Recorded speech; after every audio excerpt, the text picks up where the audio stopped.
Um levantamento traz dado preocupante. Mais da metade dos brasileiros foi vítima de algum golpe no ano passado. A segurança pública tenta coibir esses crimes e as pessoas precisam adotar alguns cuidados. Desde o começo do ano, o Jornal da Clube foi tomado por notícias sobre vítimas de golpes na macro-região. Desta vez, os pais são os alvos dos criminosos. É nas redes sociais que falsos motoristas de transporte escolar agem.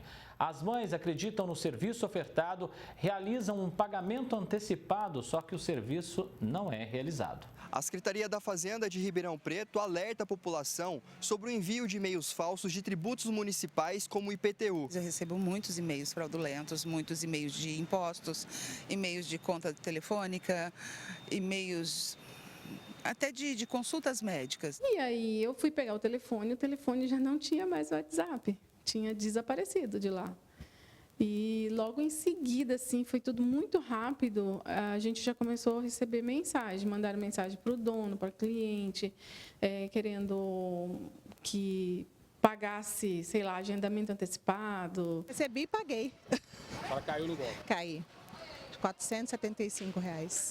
Caí. Continua vindo, vem de banco, vem de cartão, vem de loja que eu ganhei, isso, ganhei aquilo outro, vem de programa de televisão, só que eu bloqueio. Ele já clicou uma vez e quase caiu. Era tipo R$ 4.000 para poder quitar a dívida. Que dívida? Os bandidos que cometem os estelionatos fazem isso da maneira mais democrática possível. Eles miram e se adaptam às pessoas de todos os tipos e idades. Mas é claro que os idosos representam o público mais vulnerável. Como a aposentada de 77 anos, moradora de Sertãozinho, que foi vítima do golpe do brinde. O criminoso foi até a casa dela comunicando o sorteio de um supermercado, mas que nunca existiu. Eu fui para pegar a sacola, e aí ele falou, mas só que eu tenho que tirar uma foto da senhora. Aí eu deixei de fazer a foto do rosto, né? Foi aonde que, naquela hora ali, já fez a foto e já fez o empréstimo no meu banco. Mas nem sempre os golpistas saem no lucro. Em março, uma quadrilha foi presa pela Delegacia de Investigações sobre Entorpecentes de Ribeirão. Ela usava uma área de lazer na Zona Norte para cometer os crimes. Ela era composta por 8 pessoas, algumas delas com antecedentes criminais, já com antecedentes criminais. Tratava-se de um golpe que eles faziam uso de uma plataforma digital de compra e venda online. Então eles utilizavam-se dessa plataforma para enganar pessoas e cometer aí o crime de estelionato. Uma empresa de tecnologia de dados acaba de apresentar um levantamento alarmante. No ano passado, 51% dos brasileiros podem ter sido vítimas de algum tipo de golpe. Entre as modalidades mais frequentes estão, em primeiro lugar, o uso indevido de cartões de créditos. Depois, o pagamento de boletos ou PIX fraudulentos. E, em terceiro lugar, o famoso phishing, que são as mensagens contendo links falsos para roubar dados das vítimas. Os golpistas se utilizam até dos meios menos esperados. É cada vez mais comum que o nome e a profissão dos advogados sirvam de ferramenta para os estelionatários. Aconteceu com a Fernanda, mas na mira dos bandidos estavam os clientes dela. Entraram em contato no meu nome, passando por mim, dizendo que eles tinham ganhado o processo, que estava em trâmite, e que seria necessário realizar algumas ações para que eles pudessem receber esse dinheiro.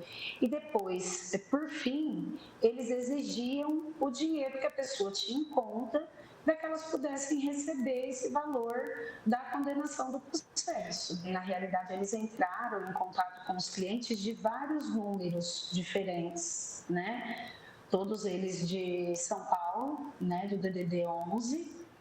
E depois de feito o boletim de ocorrência, eu enviei uma mensagem para todos os clientes informando que foi feita essa tentativa de golpe. Para as autoridades, um fenômeno está claro. O crime tem diminuído a atuação nas ruas e aumentado a presença no mundo virtual e tecnológico. O que temos notado é o seguinte, alguns indivíduos que já estão sendo surpreendidos na prática desses estelionatos, principalmente estelionatos virtuais, alguns deles ostentavam antecedentes criminais, por exemplo, de tráfico, furtos, roubos, e agora eles estão migrando para os crimes de estelionato praticados em meio virtual.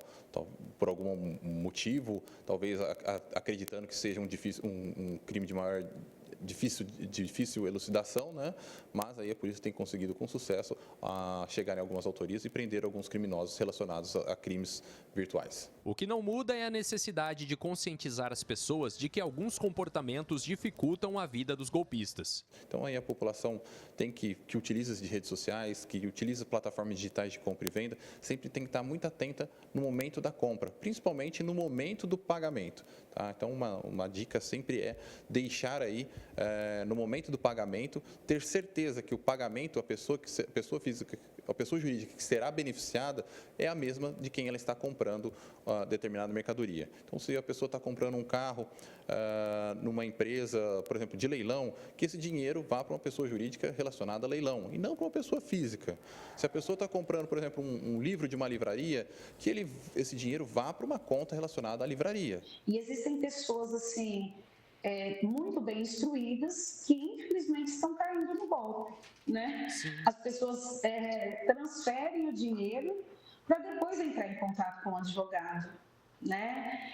Então, assim, a orientação que eu dou, né, para as pessoas que tiverem nessa situação, para que entrem em contato com o seu advogado antes de qualquer atitude. Felipe Urbinati para o Jornal da Clube.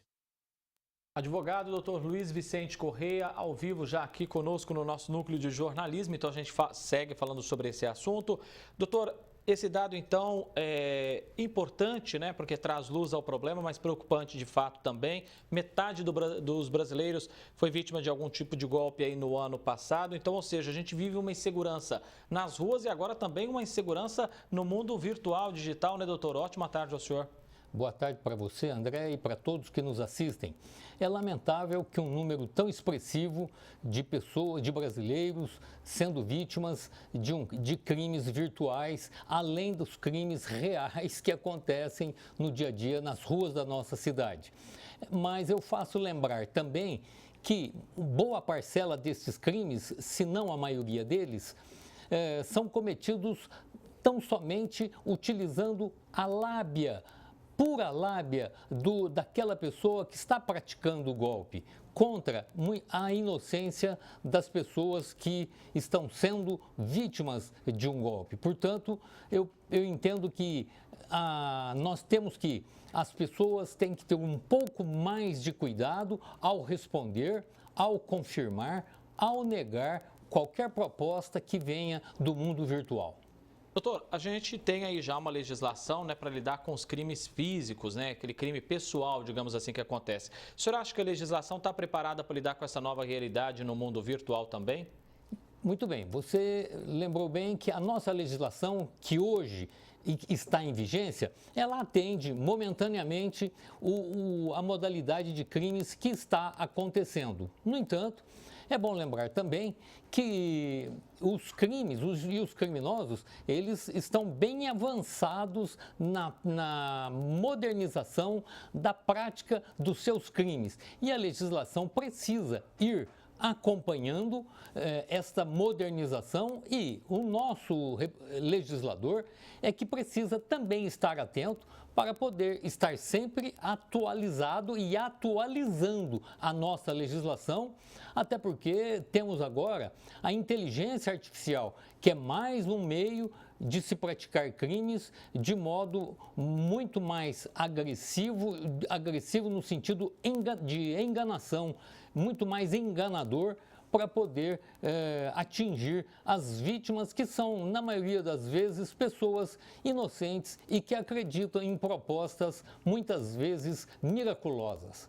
Doutor Luiz Vicente, se a legislação precisa ser atualizada, então a gente precisa também que os nossos policiais, que as forças de segurança estejam atualizadas. Elas estão na visão do senhor, doutor? Olha, o Estado faz o investimento necessário e que ele, às vezes, planeja. Mas, na minha modesta opinião, não acredito que as forças de repressão estejam recebendo os recursos suficientes para combater estes crimes. Basta dizer que nós não temos aqui, na nossa macro-região, para não dizer em Ribeirão Preto, numa delegacia especializada só em crimes virtuais, que nós poderíamos ter em atuação, em plena atuação, uma delegacia deste tipo.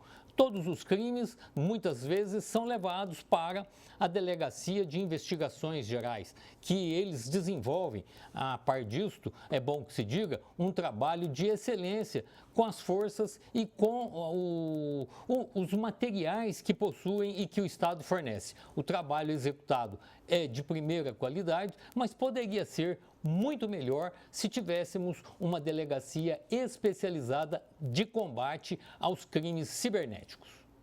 Doutor, e existe também toda uma responsabilidade por parte de quem tem que guardar os nossos dados, né? A gente está falando de banco, de empresas privadas, do poder público, né? Governo federal, governo estadual, governo municipal. Todo mundo precisa cuidar bem dos nossos dados. Isto. É muito importante que se diga que nós também não podemos passar o nosso CPF a torto e a direito, a qualquer modo e para qualquer pessoa, o nosso RG, a nossa documentação, a nossa identificação em qualquer compra que vamos fazer.